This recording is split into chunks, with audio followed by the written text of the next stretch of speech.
పరశురాముడు కర్ణుడికి శాపం పెట్టాడని మీకు తెలుసా?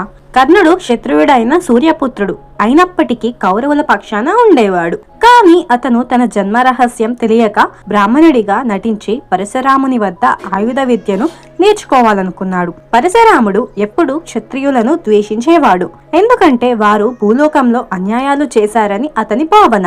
కాబట్టి ఆయన కేవలం బ్రాహ్మణులకు మాత్రమే విద్య ఇచ్చేవాడు. కర్ణుడు బ్రాహ్మణుడిని అని చెప్పి ఆయుధ విద్య నేర్చుకోవడం ప్రారంభించాడు. ఒకరోజు పరశురాముడు కర్ణుడి వడిలో తలపెట్టుకుని విశ్రాంతి తీసుకుంటున్నప్పుడు ఒక విషసర్పం కర్ణుడి తొడలో పుట్టింది. భయంకరమైన నొప్పి వచ్చినప్పటికీ గురువు నిద్రభంగం కాకుండా కర్ణుడు మౌనంగా భరించాడు. కొద్దిసేపటి తర్వాత పరశురాముడు లేచి రక్తాన్ని గమనించి ఆశ్చర్యపోయాడు. ఇంతటి సాహసాన్ని సాధారణ బ్రాహ్మణుడు ఎవ్వరూ చేయలేరు. అంటే నువ్వు నిజం చెప్పు, నీవు క్షత్రియుడివే కదా అని కర్ణుడిని పరశురాముడు నిలదీశాడు. అప్పుడు కర్ణుడు తన తప్పును ఒప్పుకున్నాడు. అప్పుడు కోపంతో పరశురాముడిని కర్ణుడిని శపించాడు.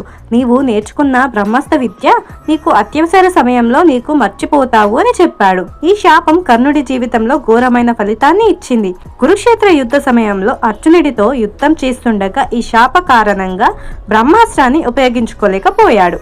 చివరికి అర్జునుడి చేతిలో మరణించాడు. ఈ వీడియో కనుక ఇంట్రెస్టింగ్ గా ఉండి మీకు నచ్చినట్లయితే ఈ వీడియోని లైక్ చేసి మన ఛానల్ ని సబ్స్క్రైబ్ చేసుకోండి.